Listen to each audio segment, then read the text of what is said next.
Good day everybody and welcome at E36 and E46 vlog 78. Rear speakers and white steelies part 2, and I'm going to talk to you guys when I'm in the back. And I'm in the back. I'm like extremely annoyed about this wrinkling sound and that the headrests are so way up. But I did that because I didn't put the clamps in, because I have to work at the rear speakers. So what I'm going to do now is I'm going to take the rear speakers and the headrests and stuff out.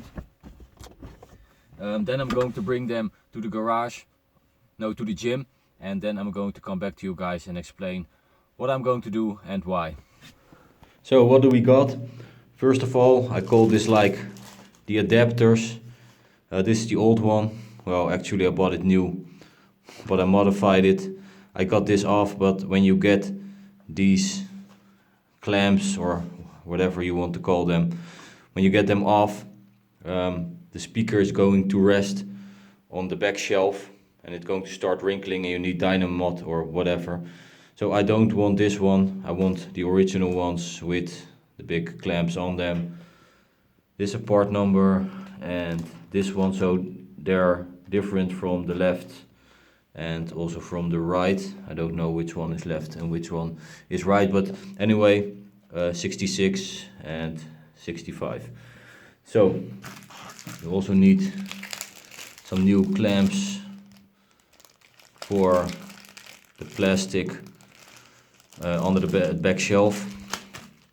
Of course you need the speaker adapter, it's mounted under it, and then the speaker roasters, they are left and right, the same part number.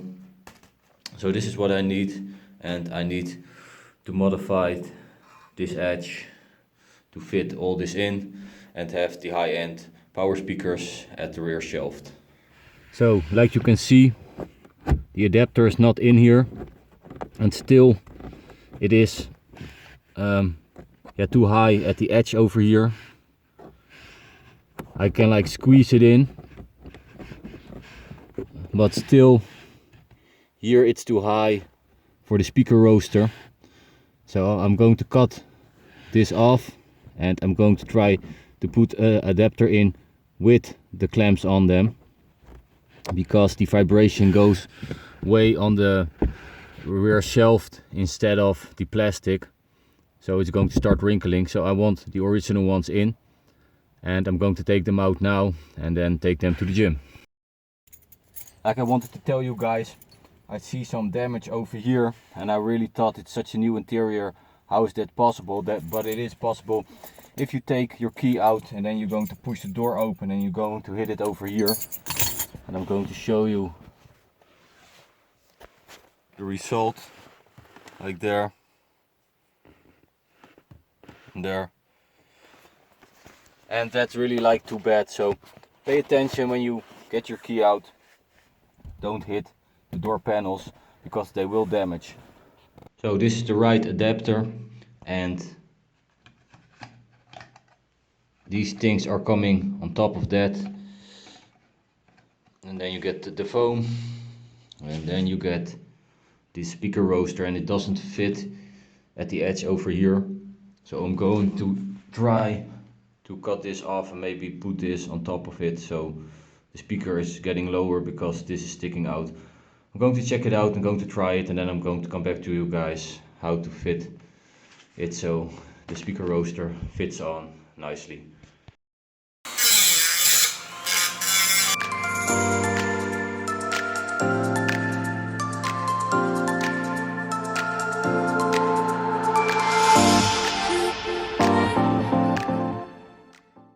So it took me quite a while to get the edge off all the way around, and then after to get all the grinded metal pieces off the big magnet, and I did that with a brush and then made it wet, and then take the little parts out. So it took me a while, but it looks good. I'm going to put some rubber conditioner on the rubber first before I'm going to mount it. Like you can see, this is really like high quality material. So we are going to trial fit now. So second step is this adapter.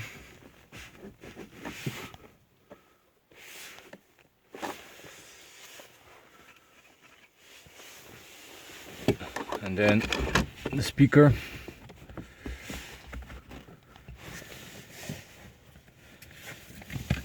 Then this rubber, going to place it later. And then the cap like this. I'm going to try if this will fit, or else I'm going to do some more adjustments. So it's not like really perfect, and the bolts and screws or whatever, they are not mounted yet, but it goes on. And normally you have the problem here upstairs, now more at the bottom, so almost a good fit. Problem is at the end there, like this part is going over this stripe, and this stripe is that stripe over there, so you have to cut it out over here, or cut the speaker and the adapter over there. Jesus. Grind it off between the red dots over there, and that should do the trick. But it's going to be very close.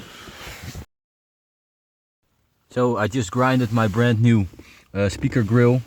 Make sure those clips are in the correct way, because one is already bended. And let's see if the speaker will fit.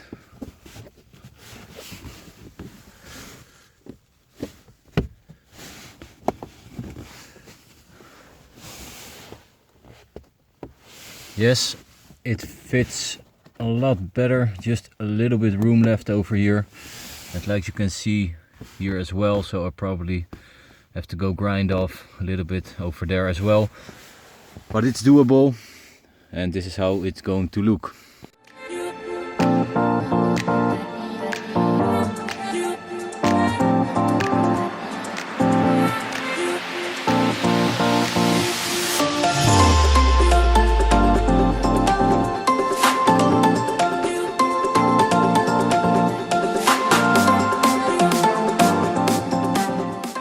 Like super cold outside, but I want to get the speakers in, and you have 4 options. Option number 1 is to keep this speaker box in with the ears, then followed by this adapter and then the speaker. This is like the normal option and the easiest way, and also the vibration goes to the box under it and not the back shelf itself. The only thing is this rubber is pretty high, and when you put the roaster on, it might going to hit the rubber on the roaster when it vibrates. So this is like the best that I can do. Also with cutting it out, there's still some space left, so it means that probably the rubber is going to hit the roaster. So the easiest option is not the best option. Just a small tip: when you want to get the roaster out, push it back and then get it out. If you don't do that, the clamps will break off. Exactly the same as the outside, push it to the inside, then get it up, and then you can get the roaster out without destroying the clips. And option number 2, get the speaker in without the speaker box in it.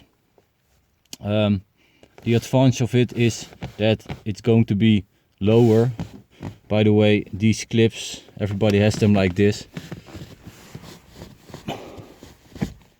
But they're supposed to go in the other way around, like this. So not like that, like everybody does, but like that. So like I said, the advantage is that this is like a bit lower in there, so the rubber doesn't stick out so much. The downside is that there is iron over there, and this is a magnet, so that's not good for the sound quality, but it is an option. When you choose for the option to mount the speaker adapter straight on the rear shelf. It's better to put, it is good quality, but to put some dynamite in it to make it a little bit stronger, because the vibration doesn't go through here, but they go straight on the right back shelf. So like you can see, it falls in deeper over here, so the roaster will fit a bit better. Still, the iron here has to be cut off a little bit. But like I said, with this option, it's iron on iron, and that's not something that's good for the sound quality. So I'm not going for this option, but this is option number 2. So then option number 3 is to put in the speaker box and cut off the ears, so the adapter can go lower and you still have some protection over there. When you use on the adapter the screws, you need to cut some of this loose, but this is an option because you still have the protection and it is lower. But the downside is that you're going to put the vibration on the rear shelf as well, and not on this speaker box. So this is how option number 3 looks like, and you cannot see it really clear, but I can see that the rubber is into the clear, so it doesn't hit your speaker roaster. And like you can see, it closes off really good, so this is an option. Yes, it closes good. So option number 3 is a good option. Then option number 4, it's a little bit more work, but it is a nice option. That is, put in the speaker first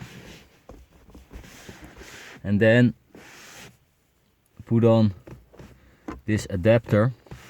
Then you have to like glue it on, and the advantage of this is that the edge is higher than the rubber, so when you put on the volume on high and the rubber gets higher, it's still inside this plastic. So the downside is with this option that you have to glue it on the speaker. That is possible with some good kit, but it is also a very good option, maybe better than option number 3, only it's more work. So option number 4 is definitely going to fit, but this plastic for the screw has to be cut off, and also I see there is some space in between, so with this option you can create like option number 5 and keep the ears on them, because there is space left.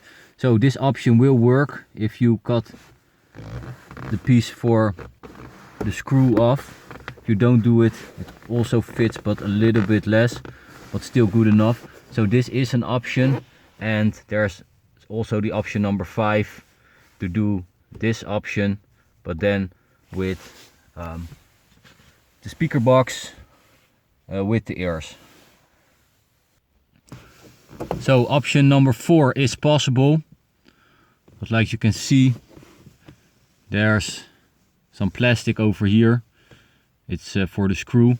If you want to do it really nice, then you have to cut it off. But even if you don't cut it off, option number 4 will fit perfectly as well. So the trick is in the speaker box, get the ears off.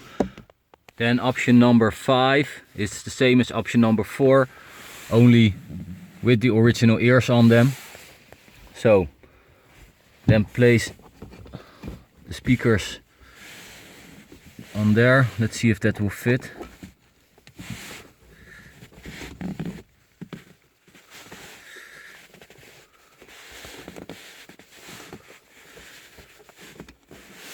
I can't do it with one hand. Anyway, it fits like that, and then you put the adapter on it. Like I said, there's a little bit space between it, so it is possible with this option.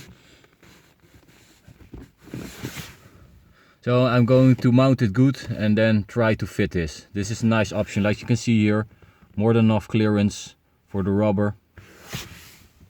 And you also use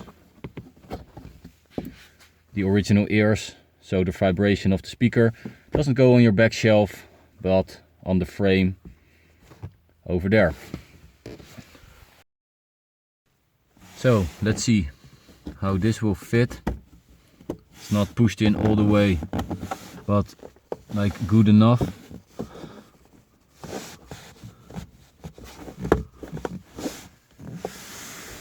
Like you can see, this will also fit, so maybe this is like the best option. You only have to cut like the outside and the plastic for the screws, and then this is the best option, like I just explained. So I would go for option number 3 or option number 5. Okay, and then option number 6, when you don't have these adapters or you don't want to make them, is just to put them on the speaker box and made a hole here and here and there and just bolt them on the speaker box. Actually I like this option because this is an extra protection for the edge of the rubber when you put your volume up. And yeah, the only thing that you have to do is to cut this off and to put some kit over there and put it on. So what I'm going to do now, I'm going to take the speakers out and clean it inside because I don't want any dirt on the magnet. And also I'm going to check out where I have to cut the iron to make it a better fit, because it's really super tight here. It's getting into the material, so I'm going to get a little bit material off, and I'm going for the option with the ears and with the protection of these adapters.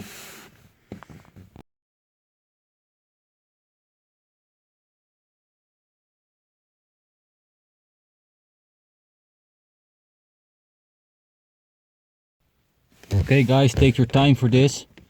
Don't take too much off at the first time. Just take something off, trial fit it again, and then yeah, take it off, put it on until it's a perfect fit.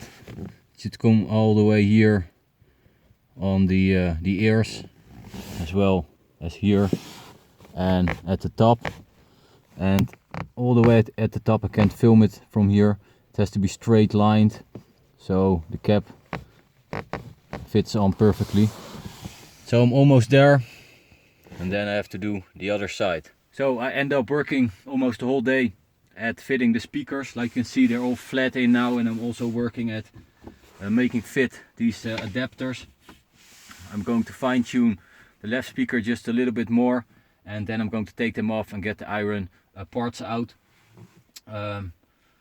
I'm going to kit the adapters on.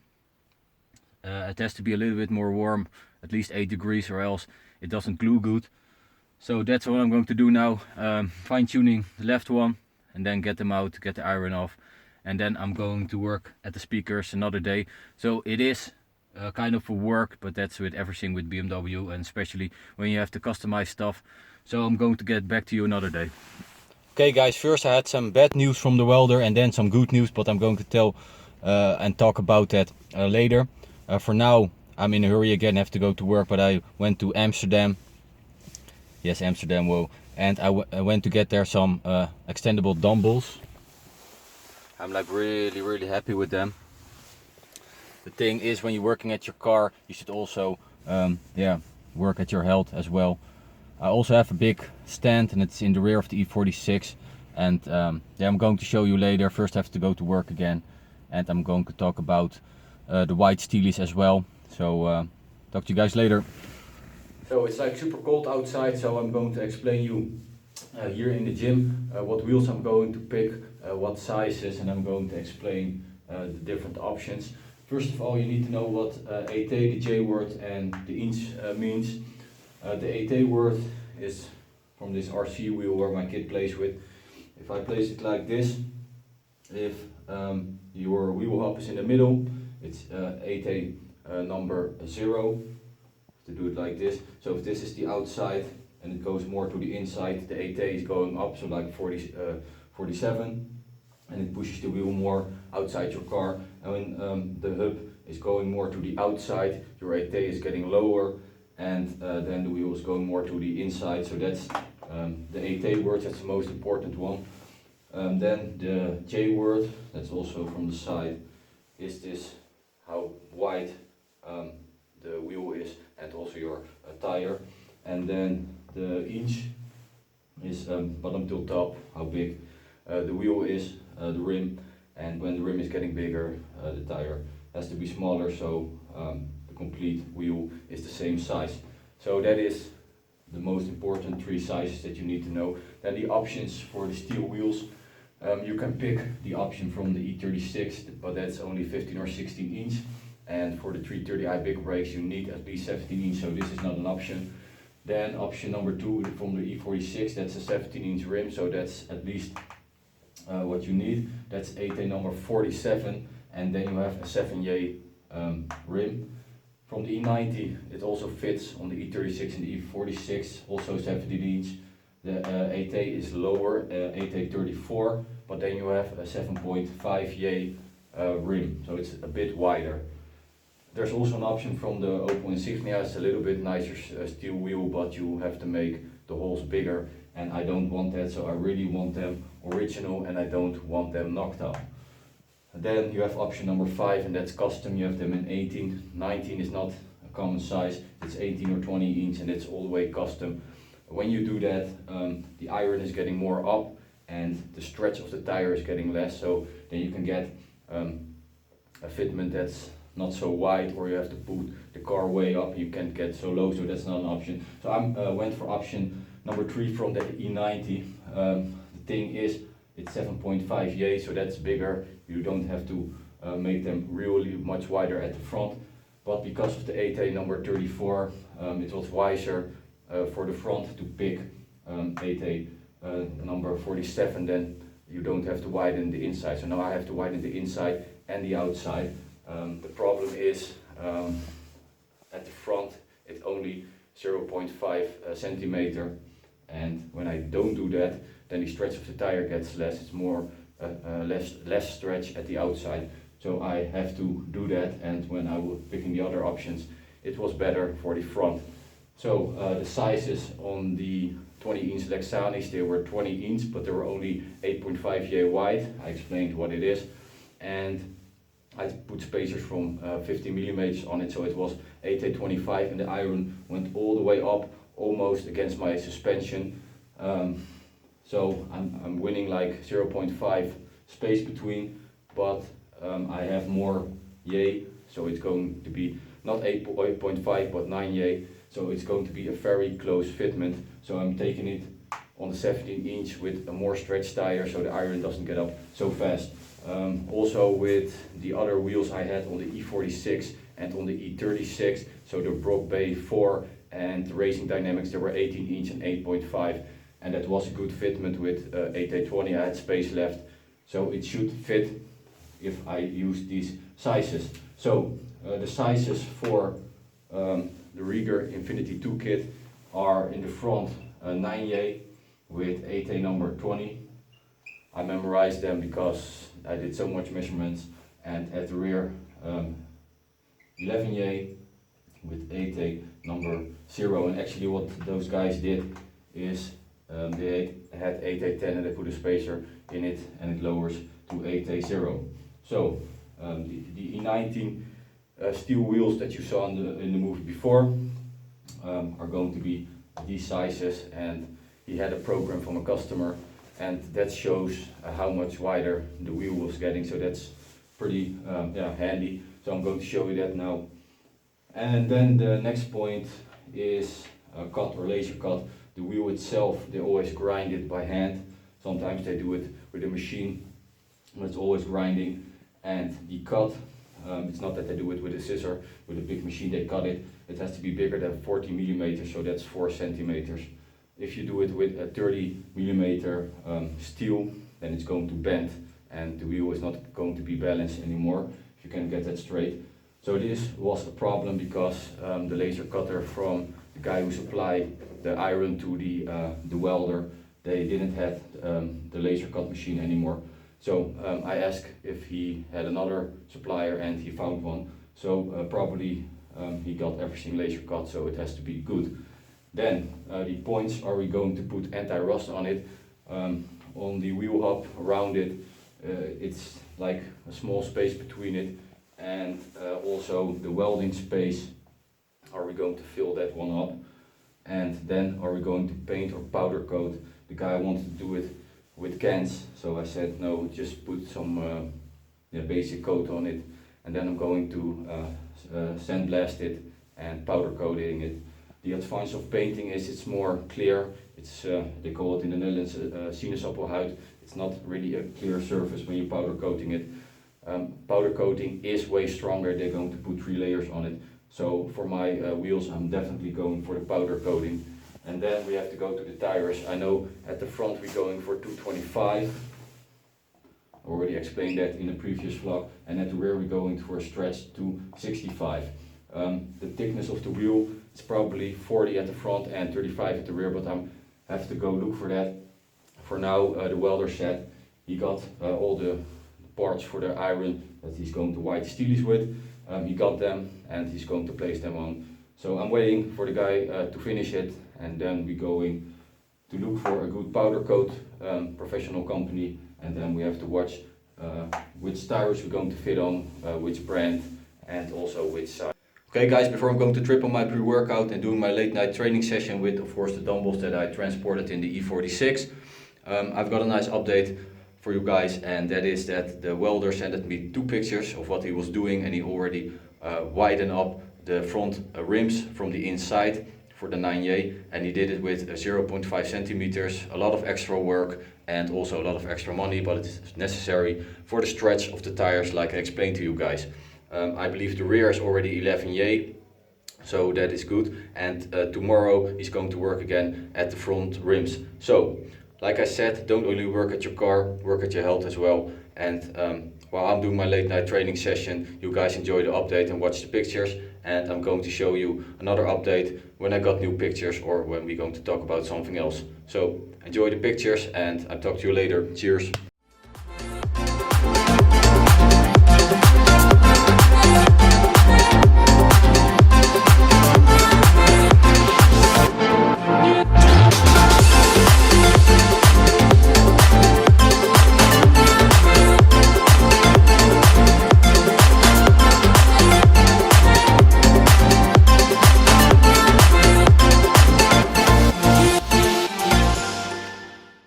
Okay guys, about the welding seams, so that is the space in between on the dish, on the lip of the rims. There's a space in between, and the welder didn't know if you coat it, if it gets filled up.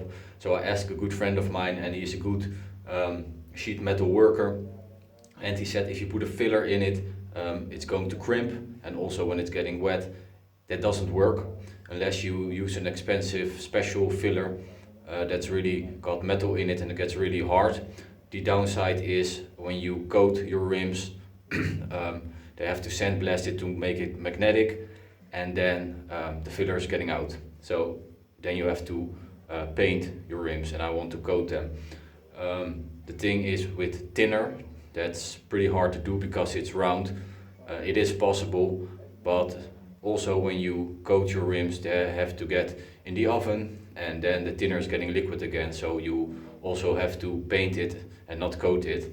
And when you coat it, most of the times they use a filler or a epoxy primer, and then 1 or 3 layers, and then everything is roughed up and it's getting filled up, also the welding spaces. So that is an option.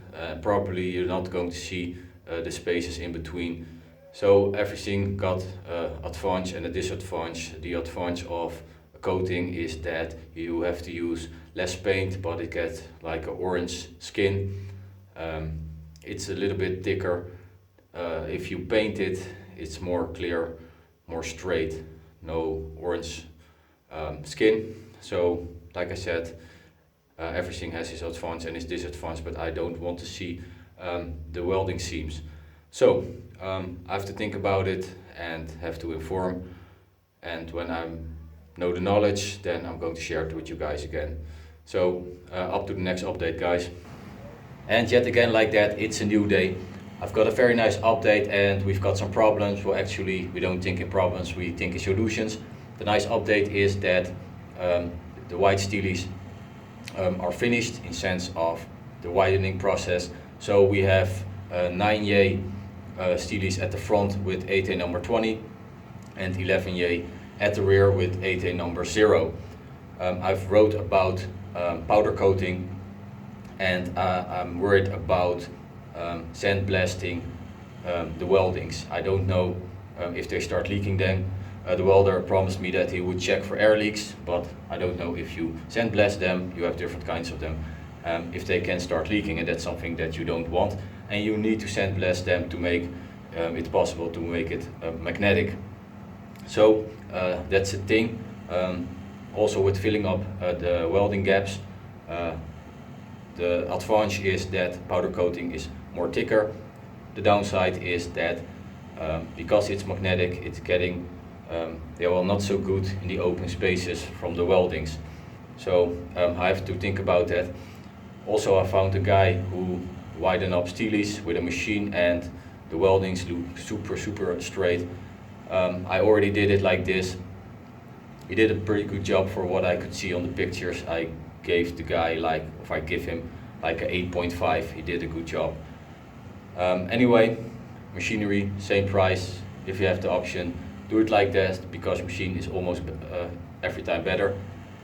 For now, hit the like button and also hit the subscribe button for an update for the high-end speakers at the rear. And in about 2 weeks I'm going to get the steelies and I'm going to choose if I'm going to paint them or powder coat them. If you have any tips or experience with that, leave it down in the comments. And for now, you guys enjoy the 2 pictures that I have from the ending result, and I'll talk to you later with a new episode about widening up the steelies and other stuff. So talk to you later, guys.